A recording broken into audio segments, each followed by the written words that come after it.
We're going to do a quick review of electron configuration and electron orbitals, and then we'll do 2 of the practice problems on your homework, and then we'll be done. So this will hopefully be pretty short here.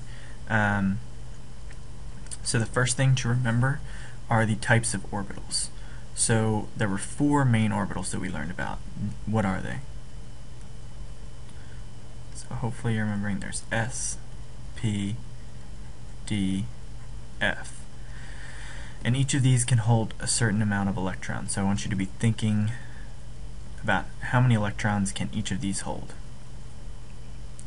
S is the smallest, it's a sphere, can hold 2. P is a little bit bigger, it's supposed to look like a peanut or a dumbbell, and that can hold 6. D can hold, D looks like a clover and can hold 10. And then F, we called what the fliss because they were a little bit crazy looking, and these can hold 14. And so this order of how many they can hold is definitely very important to S, P, D, F, because of that chart that we draw when we're trying to write electron configurations. And so the way that I do this is I just write out starting with 1s, 2s, 3s, 4s, 5s. And I know that all of these can hold 2 electrons. And then I'm going to move to the next one, P. And so I skip this first area, and it goes 2p, 6, 3p, 6, 4p, 6, 5p, 6. Next up is D. Again, I'm going to skip this first one and go down to 3d, 10, 4d, 10, 5d, 10. And I'll fill in this last one, though we don't usually get to them. It's 4f, 14, 5f, 14. And the way that we fill these, they don't fill in this order, 1s, 2s, 3s, 4s. They actually fill in this weird order, and then we're going to follow these arrows. So it means we go 1s first, then 2s, then we hit 2p and then 3s, and then after 3s is 3p, and then 4s, and after 4s is 3d, then 4p, then 5s. So that's how we're using this chart. Okay, so I'm going to scroll just a little bit. We're going to do 2 of the examples, and you can follow along in your homework, because the first one is fluorine. Okay, and what we need to know is how many total electrons, not valence electrons, total electrons do we have. And so if you look up here, this number right here, that's actually the number of protons, but if it's a neutral atom, you can assume that protons are positive. If there are 9 protons, there needs to be 9 electrons to cancel it out. So fluorine is going to have 9 electrons. And so for writing the electron configuration, we're actually just going to keep filling up these orbitals until we hit 9. So let's do that. The first one is 1s, 2.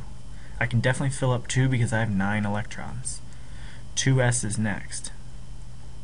I can definitely put 2 in there because that's 2 plus 2 is 4. I haven't hit my 9 yet.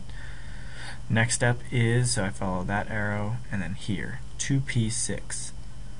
So if I do 2p6, 2 plus 2 plus 6 is going to be 10. So that's too many. So I'm going to put 2p5 because that's 2 plus 2 is 4, plus 5 is 9. So this is the electron configuration of fluorine. Now if we're going to go to our next example, which is we're no longer really using this type of configuration, we're doing noble gas configuration.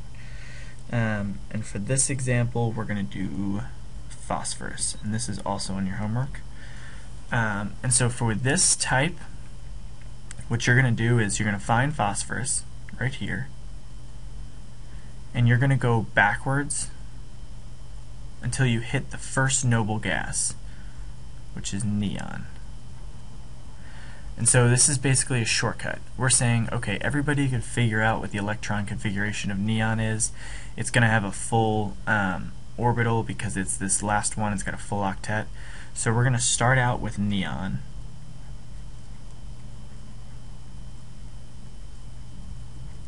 and then we're going to pick up from there. So we're going to pick up over here at Na, because if you follow across, this is 10 protons, and then we get to 11 right here. And so what you have to do is know, okay, this is the 1s, these are the 2s's, this is the 3s, so I'm going to have 3s, and then this is also a 3s, so this was 3s1, 3s2. So my 3s is filled. I don't have any of these, so I'm pretty much skipping over these transition metals. This is the D block. I'm not going to use any of these. Let me get that out of there though. Also, if I looked over here, 3s, what's coming next? It should be 3p. And so if I look right here, that's right. This is 2p, this row, this period, and this is 3p. So I've got 3p1, 3p2, 3p3.